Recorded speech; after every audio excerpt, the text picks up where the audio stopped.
வணக்கம், welcome to lateral கல்வி. இன்னைக்கு நம்ம பார்க்க போற விஷயம் என்ன அப்படின்னு பார்த்தீங்கன்னா, இன்னைக்கான இலக்கியம் அப்படிங்கிற விஷயத்த நம்ம பார்ப்போம்.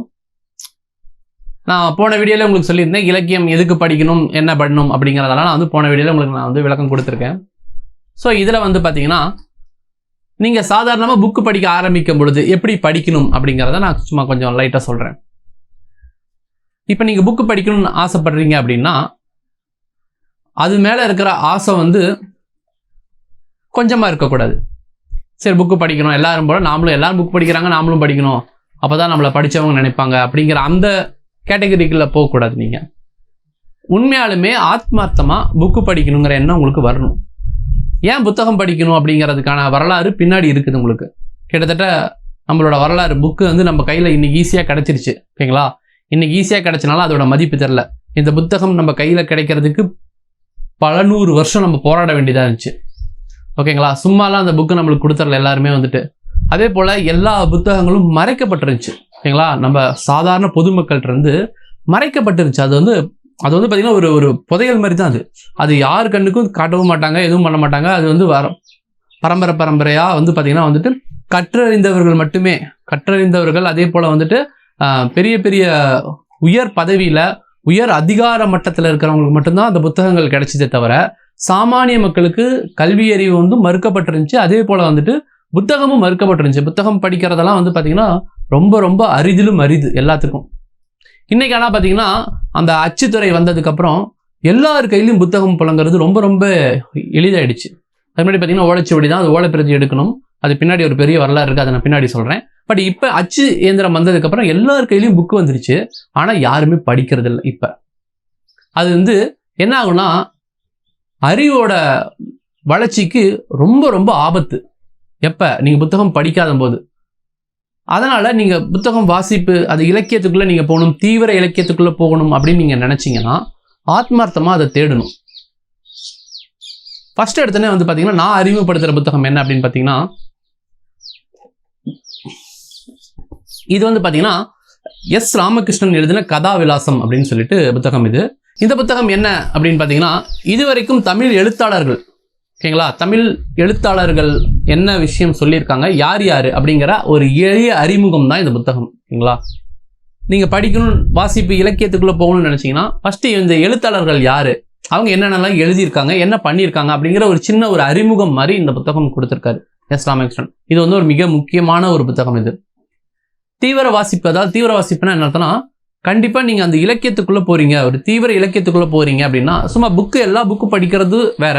பட் நீங்கள் ஒரு உயர்தரமான இலக்கியம் அந்த ரேஞ்சுக்கு நீங்கள் படிக்கணும் அப்படின்னா இந்த மாதிரி புத்தகங்கள் வந்து உங்களுக்கு ரொம்ப ரொம்ப கை கொடுக்கும். யார் யார் எழுத்தாளர், என்ன பண்ணியிருக்காங்க, ஏது அப்படிங்கிற எல்லா விஷயமும் உங்களுக்கு வந்து இந்த புத்தகம் படிக்கும் பொழுது ஒரு அறிமுகம் கிடைக்கும். அதுக்கப்புறம் நீங்கள் தேடணும், நம்ம தான் தேடணும். ஆனால் வந்து என்னன்னா, ஃபர்ஸ்ட் எடுத்தோடனே வந்து ஒரு அறிமுகம் மாதிரி கொடுத்துருக்கனால ரொம்ப ரொம்ப ஈஸியாக இருக்கும். இத்தனை எழுத்தாளர்கள் இருக்காங்க, இத்தனை எழுத்தாளர்களுடைய எழுத்துக்களையும் நம்ம படிக்கும் பொழுது நம்மளுடைய அறிவு வந்து அப்படியே விசாலமாகும். ஓகேங்களா? அதுக்கு தான் இந்த புத்தகத்தை கொடுக்கேன். இது வந்து பார்த்தீங்கன்னா எஸ் ராமகிருஷ்ணன் அவர்கள் வந்து எழுதுனது. எஸ் ராமகிருஷ்ணன் ஒரு எழுத்தாளர் தான். இப்போ இருக்கிற ஒரு சமகால எழுத்தாளர் அவர். அவரோட புத்தகத்தை நான் வந்து ஃபஸ்ட் அறிமுகப்படுத்துகிறேன். எஸ் ராமகிருஷ்ணன் எழுத்து ரொம்ப ரொம்ப முக்கியமான ஒரு தமிழ் எழுத்தாளர்களை ரொம்ப முக்கியமான எழுத்தாளராக இவர் இருக்கார். சரி, இப்போ பார்த்தீங்கன்னா வந்துட்டு இதே போல் வந்து பார்த்தீங்கன்னா ஜெயமோகன் அவர்கள் எழுதின புத்தகமும் இருக்குது. அதே போல் வந்து பார்த்தீங்கன்னா சாரு நிவேதிதா எழுதின புத்தகமும் இருக்குது. பழுப்பு நிற பக்கங்கள்னு சொல்லிட்டு ஒரு புக் இருக்குது. 1, 2, 3 சொல்லிட்டு 3 புத்தகங்கள் இருக்குது.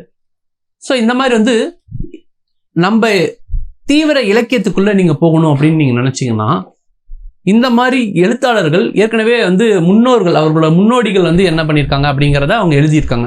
ஸோ அப்போ அதை படிக்கும் பொழுது நம்ம தீவிர இலக்கியத்துக்குள்ளே போகும். ஓகேங்களா? நீங்கள் இலக்கியம்னா நீங்கள் சாதாரண இலக்கியம் படிக்கிறது எல்லாரும் படிச்சிடலாம்.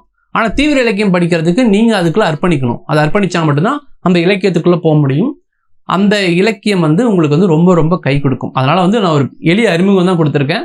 இந்த புத்தகம் என்ன நினச்சிங்கன்னா கீழே டிஸ்கிரிப்ஷன் லிங்க் கொடுத்துருக்கேன், நீங்கள் பாருங்கள் என்னன்னு சொல்லிட்டு. சரி, இப்போ வந்து அந்த இலக்கியத்துக்குள்ளே நம்ம போக போக என்ன ஆகும்னா, அந்த புது உலகம் நம்மளுக்கு படைக்கும் பொழுது நம்மளை மீறி நம்மளோட கற்பனை சக்தி அதிகமாகி நாம் ஒவ்வொரு செயல், நம்ம வாழ்க்கையில் நம்ம செய்கிற ஒவ்வொரு செயலுக்கு பின்னாடியும் இருக்கிற அந்த தத்துவங்களை நம்ம புரிஞ்சுக்குவோம். அந்த தத்துவங்களோட நம்மளோட கற்பனை சக்தி பயன்படுத்தி இது இப்படிதான் இருக்கும் அப்படிங்கிற அதுக்கான தீர்வுகளை நம்ம கொடுப்போம். எப்பயுமே நம்ம ஒரு பிரச்சனைக்கு தீர்வு காணும் பொழுது நம்மளுக்குள்ள இருந்து ஒரு சக்தி வரணும், நம்மளுக்கு கற்பனை பண்ற அந்த சக்தி இருக்கணும். அப்படி இருந்தால் தான் நம்ம என்ன பண்ண முடியும், எல்லா பிரச்சனைக்கும் தீர்வு காண முடியும். இல்லைன்னா என்ன பண்ணுவோம், நம்ம ஒரு நேர்கோட்டில் தான் போவோம். இப்படியே தான் நம்ம வாழ்க்கை, நம்மளுக்கு நடந்த விஷயங்களை வச்சு நம்ம பார்க்கும்பொழுது நம்மளுக்கு ஒரு நேர்கோடு தான் நம்மளுக்கு கண்ணுக்கே தெரியுமே தவிர இந்த பக்கம் அந்த பக்கம் நம்மளுக்கு அந்த பார்வைகள் நம்மளுக்கு கொஞ்சம் கூட பார்க்க முடியாது. ஏன்னா நம்மளை சுற்றி என்ன நடக்குதுங்கிற விஷயத்த நம்ம தெரிஞ்சுக்கிறதுக்கு இலக்கியம் ரொம்ப ரொம்ப அவசியமாக இருக்குது. இலக்கியத்தின் மூலமாக எத்தனையோ மனிதர்கள் இன்னைக்கு உயர்ந்த இடத்தை அடைஞ்சிருக்காங்க. அதுக்கான முக்கிய காரணம் இலக்கியம் அவ்வளோ தரம் வாய்ந்ததாக இருக்கும். அதை நீங்கள் வாசிக்கும் பொழுது மட்டும்தான் அதை நீங்கள் உணர முடியும். எப்படி நீங்கள் ஒரு படம் பார்க்கும்போது ஒரு புது அனுபவம் நம்மளுக்கு கிடைக்குதோ, அதே போல் ஒரு புத்தகம் வாசிக்கும் பொழுது ஒரு புது அனுபவம் கிடைக்கும். அந்த அனுபவம் வித்தியாசமாக இருக்கும். அது பார்த்தீங்கன்னா ஒரு படம் பார்த்த அனுபவத்தோட அதிகமாக இருக்கும். ஒரு புத்தகத்தை நீங்கள் முடிக்கும் பொழுது அந்த கதாபாத்திரம், அந்த ஒரு உணர்வு, அந்த கதை அமைப்பு, இடம் எல்லாமே பார்த்தீங்கன்னா உங்கள் வாழ்க்கையில் நடக்காத ஒரு விஷயம். ஓகேங்களா? அது வேற ஒரு வாழ்க்கை, வேற ஒரு உலகம். அது அந்த உலகத்துக்குள்ள போயிட்டு நீங்க வரும்பொழுது அந்த உணர்வு எப்படி இருக்குன்னே வார்த்தைகளால் விவரிக்க முடியாது. அந்த அளவுக்கு அந்த உணர்வுகள் இருக்கும். நீங்க ஒரு கதாபாத்திரத்துல நீங்க அதுல ஒன்றிடுவீங்க. அவங்களுக்கு என்ன நடக்குதோ அதை உங்களுக்கு நடந்த மாதிரி, நீங்க அதை உணர்ந்த மாதிரி, அந்த மாதிரி நீங்க உணர்வீங்க. எப்படி நீங்க படம் பார்த்து நீங்க அதுல உணர்றீங்களோ அதை விட அதிகமா நீங்க இதுல அட்டாச் ஆவீங்க. அதை நீங்க தெரிஞ்சுக்குவீங்க. அதனால இலக்கிய வாசிப்பு ரொம்ப ரொம்ப முக்கியம். அதை வாசிக்க தொடங்குங்க. தொடர்ந்து இணைஞ்சிருங்க. நன்றி, வணக்கம்.